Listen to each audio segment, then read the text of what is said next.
வணக்கம் மக்களே. இப்போ தான் ஒரு நியூஸ் பார்த்தேன்.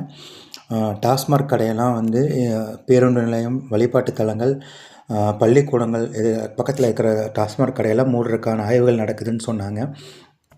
என்னோட ஊரில் கோயம்புத்தூரில் சரவணம்பட்டியிலேருந்து கீழ்நத்தம் போகிற வழியில் ஸ்கூலுக்கு எதுக்காலையும் ஒரு பள்ளிக்கு அருகிலும் ஒரு டாஸ்மார்க் ரொம்ப நாளாக இயங்கிட்டு வருது.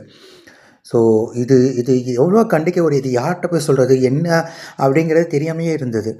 ஏன்னா அந்த கடை என் பையனை ஸ்கூலுக்கு விட்டுட்டு போகும்போதும் வரும்போதும் அந்த கோயிலிலேருந்து அங்கேருந்து பார்த்திங்கன்னா கீழ்நத்தத்தில் அந்த ரோட்டுக்குள்ளே வந்தீங்கன்னா கரெக்டு மேடுங்கிற ஒரு முருகன் கோயில் இருக்குது. இந்த கோயிலுக்கு இந்த பக்கம் அடிவாரத்தில் அந்த கோயிலுக்கு போகிற வழியில் ஒரு டாஸ்மார்க். சனிக்கிழமை ஞாயிற்றுக்கிழமை அந்த பகுதியில் போகவே முடியாது.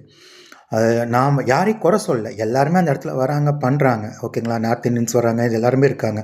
பட் அது அவங்களோட தனிப்பட்ட அது நீங்கள் எங்கேயோ எடுத்துகிட்டு போய் எங்கேயோ வைங்க, நான் அது உங்களோட இது நீங்கள். ஆனால் ஒரு கோயில்கிட்டையும் ஒரு ஸ்கூல் அங்கேருந்து போனால் இப்போ இன்னொரு ஸ்கூல் ஆரம்பிச்சிருக்காங்க, அதுக்கு பக்கத்தில் ஒரு ஸ்கூல். ஸோ அதுக்கு நம்ம என்ன மாதிரி இருக்குதுன்னு தெரியல, ஓகேங்களா. ஆனால் இப்போதைக்கு இந்த ஒரு இதை பார்த்தோன்னே, நியூஸை பார்த்தோன்னே ரொம்ப சந்தோஷமாக இருக்குது.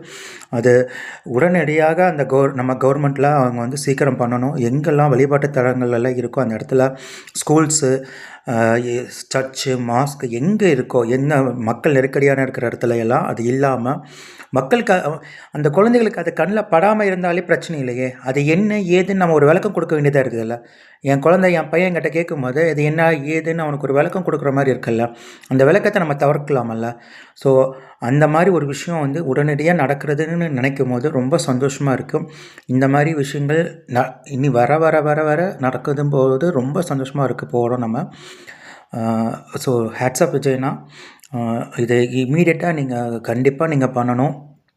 நீங்கள் டாஸ்மார்க்கை ஒழிச்சிங்க அப்படின்னா அதுவே பெரிய விஷயம். ஆனால் அதில் இருக்கக்கூடிய என்னென்ன நடைமுறை சிக்கல்கள் என்னங்கிறது உங்களுக்கு தெரியும். இனிமேல் அதுக்கான அதிகாரிகள் இருப்பாங்க.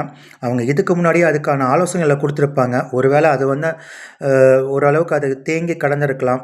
இனிமேல் அவங்க ஆலோசனைகளை வந்து திருப்பி கொண்டு வந்து கொடுப்பாங்க. நீங்கள் அது உங்கள் அமைச்சரவையிலையும் உங்களோட ஆளுகளை வச்சு நீங்கள் எவ்வளோ சீக்கிரம் அதை க்ளோஸ் பண்ணுறீங்களோ அவ்வளோ சீக்கிரம் என்ன மாதிரி இருக்கிறவங்களுக்கு ரொம்ப ரொம்ப சந்தோஷப்படுவோம். நன்றி.